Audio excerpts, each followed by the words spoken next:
He's photographed everyone from Muhammad Ali to Jimi Hendrix, sold his pictures to Vogue and chronicled everyday London life in the swinging 60s.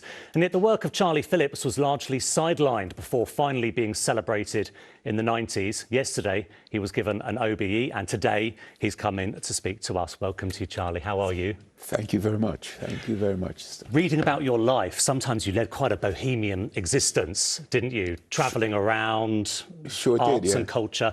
What would that young man make of you going to the castle, meeting Princess Anne and collecting this? I think it was well overdue, personally.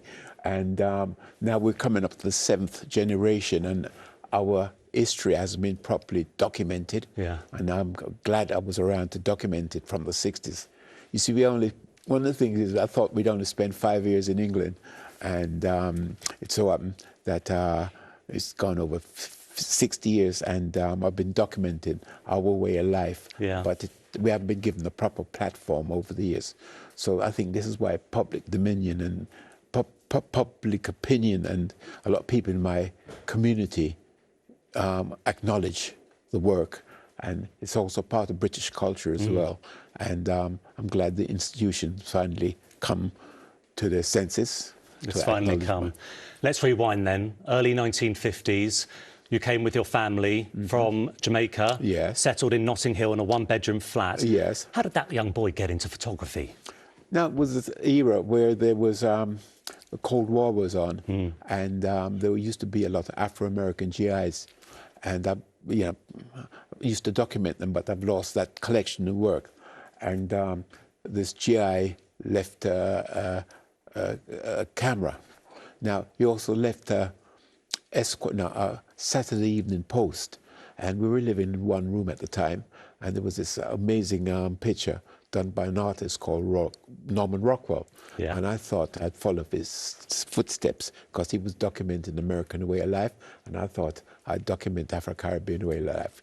And this was a time when the average family used to live in one room and have to fend for themselves. Let's take a closer look at some of your documenting then.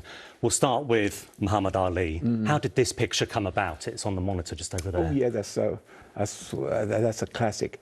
This is when he was didn't get his license back, and he had to have a fight in Switzerland with a European champion called Jürgen Blin, and that was happened to be in Zurich at the time, and it has become a very iconic shot. It has. Yeah.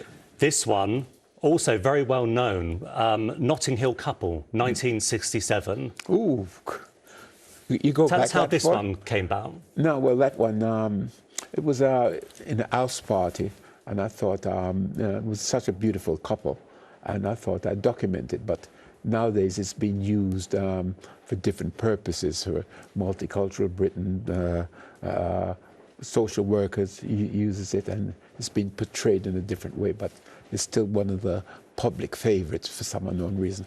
It's a public favourite. We're running out of time, but I just want to show one more because I love this one. It's some children on the street, and I think they're off to church because I can see one of them's holding "The Lord Will Knoweth." You just capture life absolutely beautifully. Thank you very much. Thank you, but most of us were from a Christian background, and this was on a Sunday afternoon when they're just coming back from church, and it was capturing everyday life of England. Our side of the story that has been properly documented. It's been an honour talking to you, and I'm glad you got your OBE finally. And thank you very Charlie, much. thank you very much. Thank you very much.